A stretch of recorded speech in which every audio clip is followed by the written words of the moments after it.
Okay, Assalamualaikum dan selamat sejahtera. Okay, hari ini kita akan masuk bab 4 iaitu kesihatan manusia. Okay, yang pertama kita akan lihat penyakit berjangkit dan penyakit tidak berjangkit. Jadi, penyakit merupakan keadaan fizikal, mental dan sosial seseorang yang berada pada keadaan yang tidak normal sehingga menyebabkan ketidakselesaan. Jadi penyakit dia boleh merujuk kepada keadaan fizikal, mental dan juga keadaan sosial. Apabila ketiga-tiga keadaan ini ataupun salah satu daripada ketiga-tiga keadaan ini tidak berada dalam keadaan normal. Jadi bila tak normal kita rasa tak selesa. Contohnya kalau fizikal, okey, ada luka, ada kegatalan pada kulit.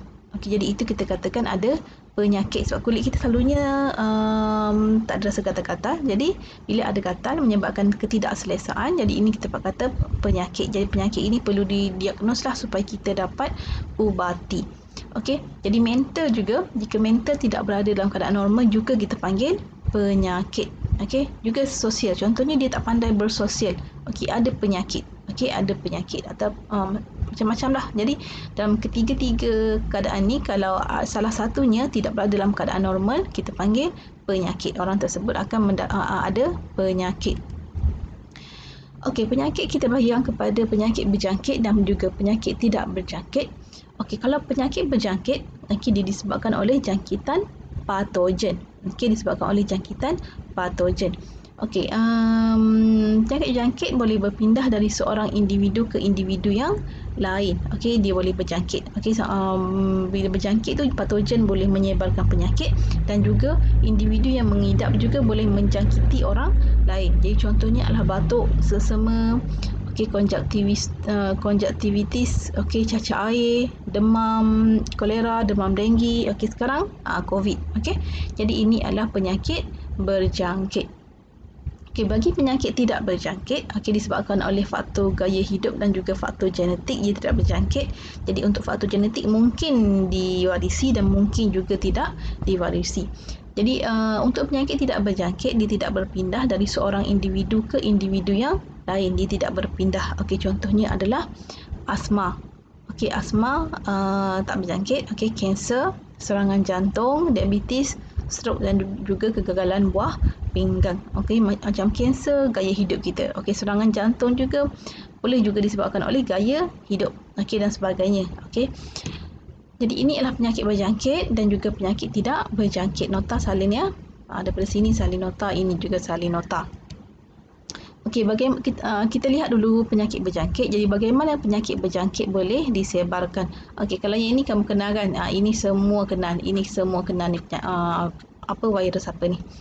Okey, penyakit berjangkit disebarkan oleh patogen. Okey, patogen ini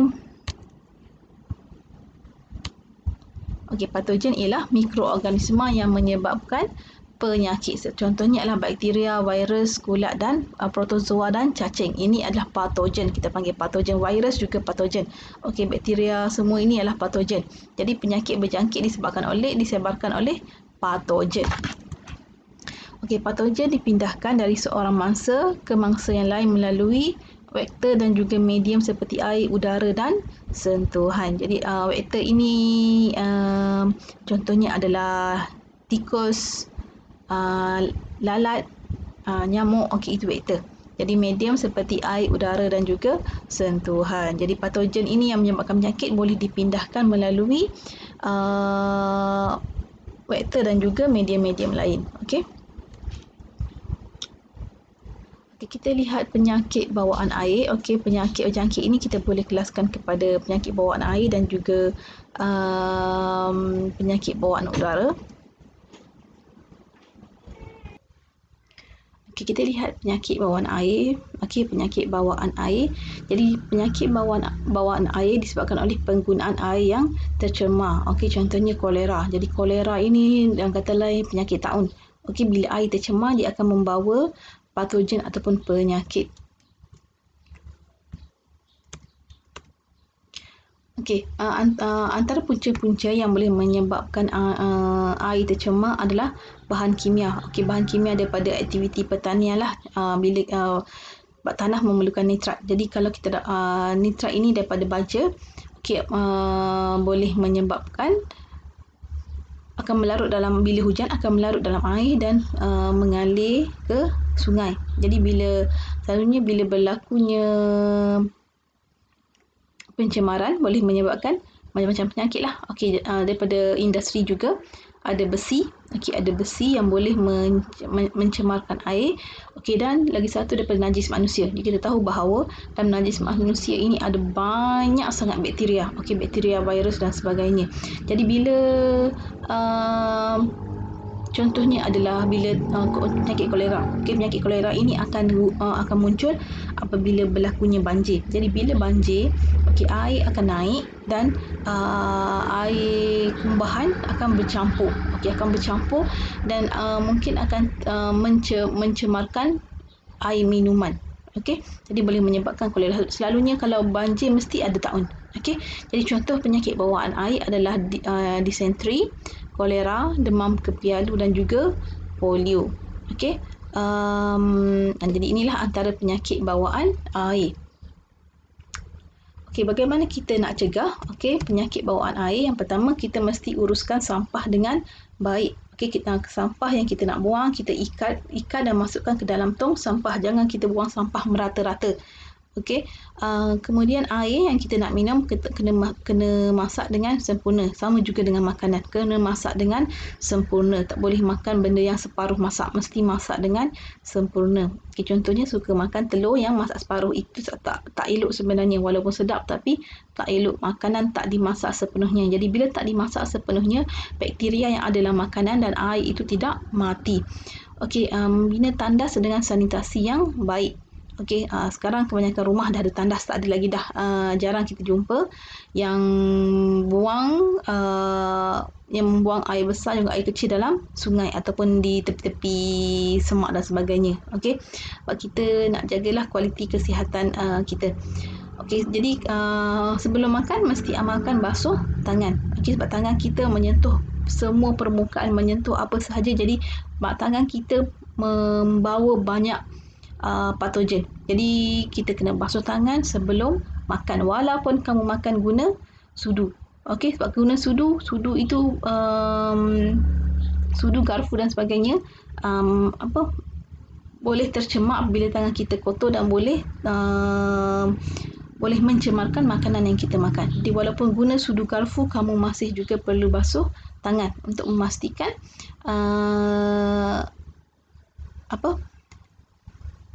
kita nak cegahlah penyakit-penyakit ini. Okey. Okey, kemudian yang kedua adalah jangkitan bawaan udara. Okey, jangkitan bawaan udara. Jadi jangkitan bawaan udara kita boleh kelaskan kepada jangkitan titisan dan juga jangkitan habuk. Okey, untuk jangkitan titisan, okey, dia tersebar daripada percikan hidung ataupun mulut apabila mangsa ataupun pembawa bersin atau batuk. Okey, jadi bila bersin atau batuk, percikan air dari hidung dan mulut mungkin mengandungi patogen. Jadi dia akan sebarkan ke udara. Okey. Untuk habuk pula, bakteria yang ada dalam air ludah penyakit yang telah kering. Jadi contohnya kalau dia meludah, okey, meludah, kemudian air ludah itu akan kering, okey, dan patogen yang ada dalam air ludah itu akan menjadi spora dan masuk ke dalam udara, disebarkan dalam udara. Jadi ini kita akan panggil jangkitan bawaan udara melalui titisan dan juga melalui habuk. Okey, jadi untuk jangkitan titisan ni, okey, untuk bawaan udara kita tahu sekarang yang yang pandemik yang kita sedang alami sekarang adalah COVID-19. Jadi dia COVID-19 ini boleh adalah penyakit bawaan udara. Jadi dia boleh boleh ada dalam udara disebabkan oleh percikan air dari hidung atau mulut. Okey. Jadi ini contoh-contoh. Okey, contoh-contoh penyakit jangkitan udara yang lain iaitu selesema, influenza, cacar air, tuberkulosis, SARS dan sebagainya. Okey. Jadi ini contoh penyakit bawaan udara. Nota jangan lupa salin ya. Okey, sekarang kita lihat pula penyakit jangkitan melalui sentuhan. Okey, sentuhan. pemindahan patogen, melalui sentuhan ni apabila kita, patogen tadi yang menyebabkan penyakit akan berpindah apabila kita menyentuh pesakit lain ataupun apabila kita berkongsi peralatan sama ada pakaian, jarum suntikan, tuala dan sebagainya. Ini kita panggil pemindahan patogen melalui sentuhan. Contohnya adalah kurap, kudis, panau, demam campak. Untuk penyakit seperti gonoria dan sifilis, pula berjangkit melalui hubungan seks. Jadi untuk penyakit ini dia akan penyakit gonoria dan sifilis ini kita panggil penyakit kelamin. Kemudian virus HIV pula disebarkan melalui pemindahan darah. Kalau ada penyakit HIV mendermakan darah dan tidak dicek dengan betul, mungkin berlaku melalui pemindahan darah, perkongsian jarum suntikan dan juga hubungan seks. Jadi ini adalah penyakit jangkitan melalui sentuhan. Ini adalah penyakit berjangkit melalui vektor. Jadi vektor adalah lipas, tikus, lalat dan nyamuk. Jadi ini adalah kita tahu bahawa binatang-binatang ini, serangga-serangga ini membawa penyakit. Jadi ini semua vektor. Kita lihat jadual ini, vektor dan juga patogen yang dibawa. Jadi vektor adalah binatang-binatang di atas ini, patogen adalah virus, bakteria atau yang membawa penyakit tadi. Kita lihat yang pertama. Bakteria Salmonella. Bakteria Salmonella. Pembawa vektornya adalah lipas. Lipas boleh membawa penyakit Salmonella. Bakteria Salmonella boleh menyebabkan cirit-birit. Lalat. Lalat boleh membawa bakteria Vibrio cholera. Penyakit juga boleh menyebabkan cirit-birit, muntah. Lalat. Bakteria Salmonella juga boleh dibawa oleh lalat. Nyamuk. Nyamuk Aedes boleh membawa virus Zika dan juga virus Dengue. Nyamuk Anopheles betina membawa bakteria Plasmodium malaria. Ini untuk penyakit malaria. Tikus pula membawa bakteria Leptospira. Jadi ini penyakit kencing tikus. Ini penyakit kencing tikus. Jadi ini adalah penyakit berjangkit melalui bawaan vektor. Jadi kalau ada binatang-binatang ini kita kena hapuskanlah. Bagaimana kita nak menghalang penularan penyakit berjangkit? Ada 3 peringkat untuk menghalang penularan penyakit berjangkit, iaitu peringkat prima, peringkat sekunder dan juga peringkat tertia. Untuk peringkat prima, kita mesti tingkatkan tahap kesihatan kita. Jadi bagaimana kita nak tingkatkan kesihatan? Kita boleh amalkan gaya hidup yang sihat, memakan vitamin, dan juga mendapatkan imunisasi kebangsaan yang kita buat, yang kamu dapat daripada bayi sehingga kita besar. Itu juga untuk meningkatkan tahap kesihatan, dan kita mesti mendapatkan pemeriksaan kesihatan secara berkala. Medical check up secara berkala. Kita nak tahu apa penyakit yang kita ada. Jadi kita kena sentiasa. Jadi ini lebih kepada peringkat prima ini lebih kepada pencegahan. Kita nak cegah sebelum kita kena. Ini juga saya dah beritahu menjalani gaya hidup yang sihat. Jadi peringkat prima ini lebih kepada pencegahan. Kita nak cegah sebelum kita kena.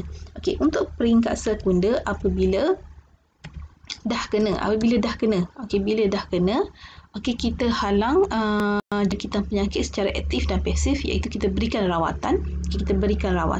Dan kita asingkan pesakit itu daripada orang yang lain. Ini adalah peringkat sekunder.